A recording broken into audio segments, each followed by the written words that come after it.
బైబిల్‌లో అపోస్తల కార్యాలు 26వ అధ్యాయం 19, 20 వచనంలో పౌలు గారు అగ్రిప్ప రాజుతో మాట్లాడుతూ, ఆకాశం నుండి కలిగిన ఆ దర్శనమునకు నేను అవిధేయుడను కాక, మొదట దమస్కులోని వారికిని, యెరూషలేములోని యూదయ దేశమందంతటను, తర్వాత అన్యజనులకును వారు మారుమనసు పొంది దేవుని తట్టు తిరిగి మారుమనసునకు తగిన క్రియలు చేయవలెనని ప్రకటించుచుంటిని అంటారు.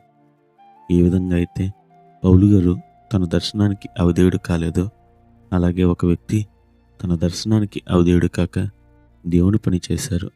ఆయనే ఆర్చిబాల్డ్ రిక్కీ.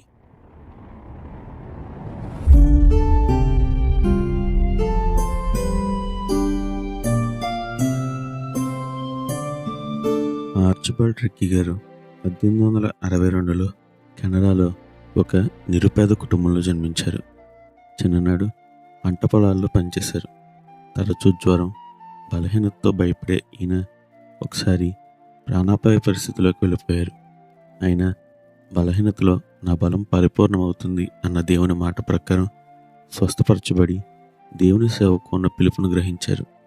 మిషనరీగా ఉండాలని తలంచి బొలీవియా దేశంలో మిషనరీల ఆవశ్యకత గురించి ధన సహాయం లేకున్నా ఒక వేసవి సెలవుల్లో పడవ ప్రయాణం అయ్యారు. 1896లో తన ప్రయాణం ప్రారంభించిన ఈయన పనామాలో విపరీతమైన వేడిని భరించారు. అలాగే పెరూలో మంచు కొండలను దాటారు. ఇలా ఒంటరిగా భాష రాకున్నా బొలీవియాలో పాజ్ నగరంలో స్పానిష్ ప్రజల మధ్య సేవ చేశారు. కరపత్రాలు పంచి బైబిళ్ళు అందించారు. ఆ తర్వాత తిరిగి కెనడాకు వచ్చి తన కథంతా వివరించారు. దేవుడు చేసిన సహాయం, ఆయన తోడును గమనించిన వారు దేవుణ్ణి ఎంతో స్తుతించారు. ఆ తర్వాత బాప్టిస్ట్ కన్వెన్షన్ ఆఫ్ వాంటారియో మిషన్ వారు మద్దతునివ్వగా 1898లో బొలీవియాకు వెళ్ళి ఇక్కడ భవన నిర్మాణ కార్మికుల మధ్య సేవ చేశారు. పాఠశాలలు నిర్మించారు.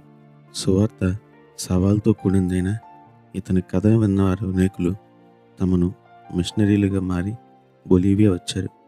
ఎంతో ఉద్యమంతో సేవ చేసి అనేకులను రక్షించారు. ఎంతో గొప్ప సేవ చేసిన మట్టి నేల గల కుటీరంలోనే నివసించారు. ఈయన సేవలో ఎన్నో సవాళ్ళు. పెద్ద కొడుకు అనారోగ్యంతో మరణించాడు. భార్య తాను తరచూ అనారోగ్యం పాలయ్యారు. అయినా సరే కడవరకు విశ్వాసంతో సాగి 1942లో తన పరుగు కడముట్టించి పరలోకం ఎక్కిపోయారు. చూసారా ఆర్చిబాల్డ్ రిక్కీ గారి జీవితం. మరి మనము ఈయన వలె దేవుని దర్శనానికి లోబడదామా? అలాగే ఇంత గొప్ప సాక్షి సమూహం మేఘం వలె మనల్ని ఆవరించి ఉండగా, మనం కూడా ప్రతి భారాన్ని, సులువుగా చిక్కులు పెట్టే ప్రతి పాపాన్ని విడిచి విశ్వాసానికి కర్తయు దానిని కొనసాగించేవాడైన యేసు వైపు చూచుచు మన ఎదుట ఉంచమన్న పందెపు రంగంలో ఓపికతో పరిగెత్తుదామా? అట్టి గొప్ప ధన్యత దేవుడు మనందరికీ దయచేయనుగాక. నిత్యం ఘనత, మహిమ, ప్రభావములు యేసుక్రీస్తు నామానికే కలుగునుగాక. ఆమేన్. హల్లెలూయా.